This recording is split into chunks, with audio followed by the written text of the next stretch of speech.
দেখুন, চা শ্রমিকদের যে দাবি দাওয়াগুলো, সেই দাবি দাওয়াগুলো অত্যন্ত প্রাসঙ্গিক। কিন্তু আমাদের সরকার মালিক পক্ষের হয়ে দালালি করছে, এবং সমস্ত মালিক, চা বাগানগুলো এখন যারা চালান, তারা সেই মালিকরা থাকেন হচ্ছে মুখ্যমন্ত্রীর পাড়ায়, সব ভবানীপুরের বাসিন্দা।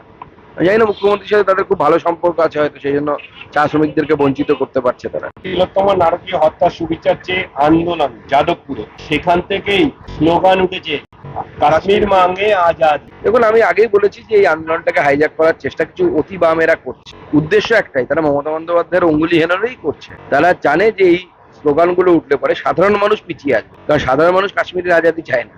সাধারণ মানুষ ভারতবর্ষকে নিয়ে খুশি আছে। সাধারণ মানুষ তাদের এই দাবি দাওয়াগুলোকে সমর্থন করে না। এরা এই কাজটা করছে যাতে সাধারণ মানুষ আন্দোলন থেকে সরে যায়। এরাই নো ভোট টু বিজেপি করে ভোটে, অর্থাৎ পক্ষান্তরে তারা বামপন্থী সামনে, ওটা তাদের ক্যামোফ্ল্যাজ বা ছদ্মবেশ, পেছন থেকে তারা তৃণমূল কংগ্রেসের অ্যাক্টিভ কর্মী।